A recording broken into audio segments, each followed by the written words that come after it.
I'm jumping into Assetto Corsa post the 0.22 patch in the McLaren MP4 12C to see how it handles since they've done the update. Now, one of the big things in the update that a lot of people are claiming is that the cars are far more progressive and even easier to handle, which I'm sure is going to get many people decreeing that Assetto Corsa is an arcade game. Frankly, I don't care. It's good fun to play and that's all that matters.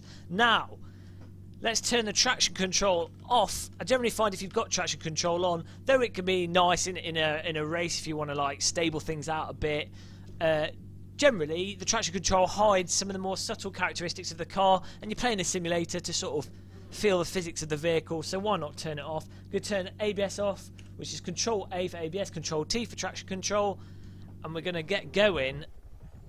I'm going to go left because I feel like it. I'm going to break the rules. I'm not going to go around the track reverse, I'm just leaving the pits on the left hand side. That way I can avoid the toll booth and save myself some money.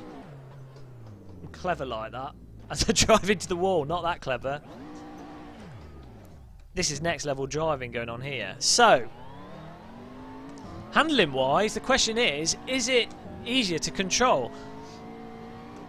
One of the things that I really liked about the McLaren prior to the patch, this MP4 12C, is that it kind of has a bit of a mind of its own, and when you're turning into certain corners the car just wants to follow through, and when you lift off the gas the back end will come out, and sometimes, if not all the time, prior to the patch the car could get into really dangerous tank slapper situations that would be really hard to catch. Now I really like that characteristic with the car sort of having a mind of its own, so long as that's controllable.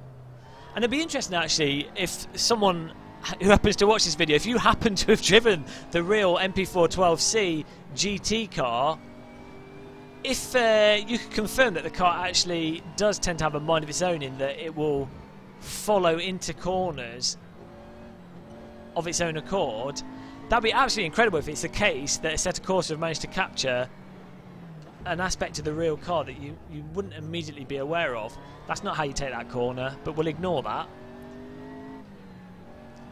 We really, it does seem to be doing it turns in, it does seem a lot more controllable. It's most noticeable on the fast sweeping corners than it is on these more sort of little nooking corners.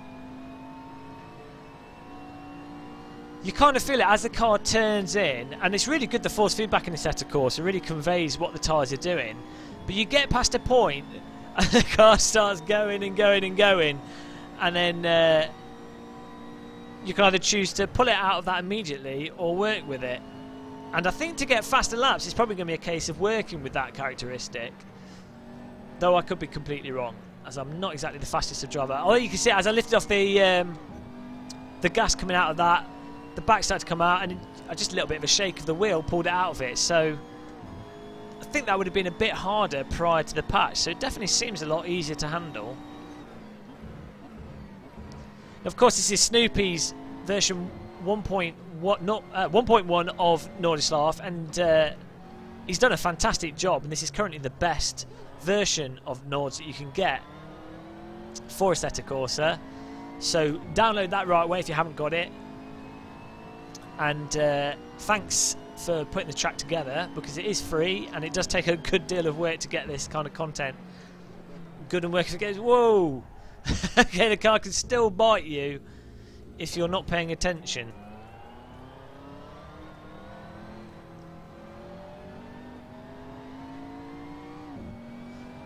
But that was definitely felt like that was more my fault than the car, in that if I'd have caught that, everything would have been fine. You could feel it through the force feedback, the point of where I needed to counter steer to catch it.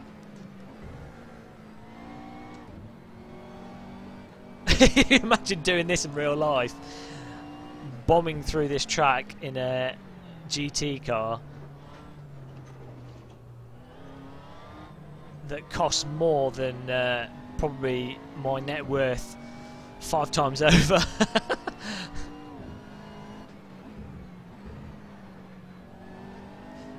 It's really nice in Assetto Corsa how you can feel the grip through the force feedback, so even if you don't, those of you with club sport pedals, you'll have like they've got a motor on it that vibrates the pedal, so you can better do threshold braking, and because it's the brakes are far better than the G25 brakes, you can feel things a lot better anyway. But even if you don't have that and you're just relying on your steering wheel's force feedback, Assetto Corsa gives you so much feel. It's quite unbelievable, really. But you can really feel when you're at the limit of the tyre's grips, just from how the wheel feels.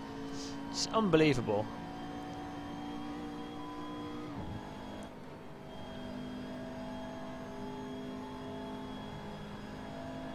It's nice going through the shaded section and then out into the lit sections. Of course, it would be even better with an Oculus Rift, which Assetto Corsa, not Assetto Corsa, Kunos have recently got their DK2. So hopefully it doesn't take them too long to get the DK2 support in the game, and that's going to be absolutely incredible, especially on this track where you'll be able to see all the stuff whizzing past you, and you get a far better sense of being in a place when you're using the DK2, rather than feeling like you're playing a simulator.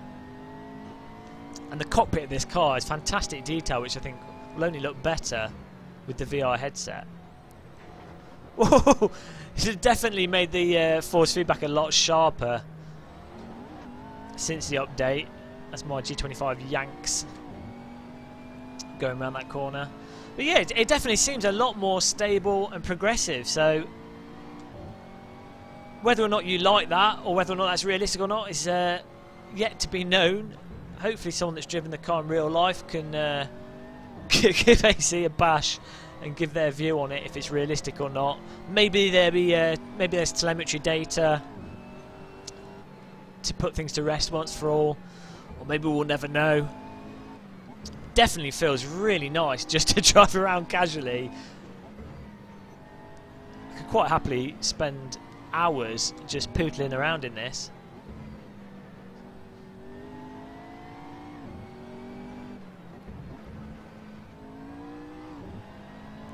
I think Nords is a track where you're really going to have to put so much time to get a good lap into it, because there's so many corners and there's just so much to it. It's this most ridiculous track to actually learn to put in a decent lap time in.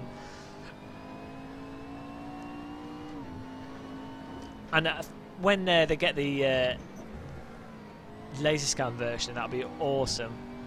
One advantage with having a laser scan version is that you know that when you put the time into it and learn it, the track is going to be the same in every other simulator moving into the future, so long as it's laser scanned. Although the cars and the handling will be slightly different from sim to sim, at least you'll know that the corners that are coming up and the general nature in which you take them will be applicable from then on onwards.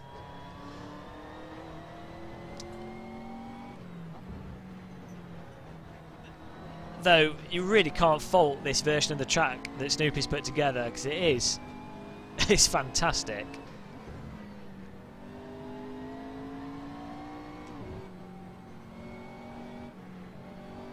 Timidly putting the accelerator on around there.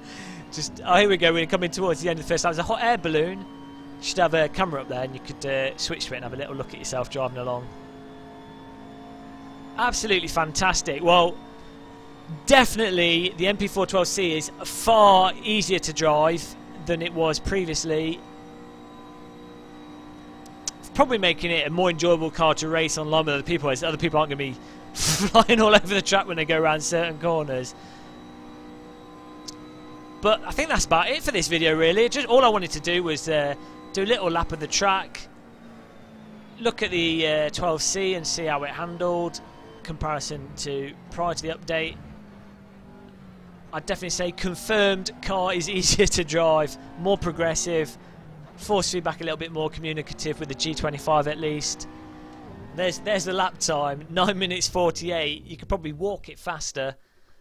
Absolutely fantastic by Kunos and Snoopy and Logitech for the G25, which is baking. Thanks for watching this video. Subscribe to it, like me on Facebook. Let me know in the comments if you want to see anything else, what you want to see in sim racing, and goodbye.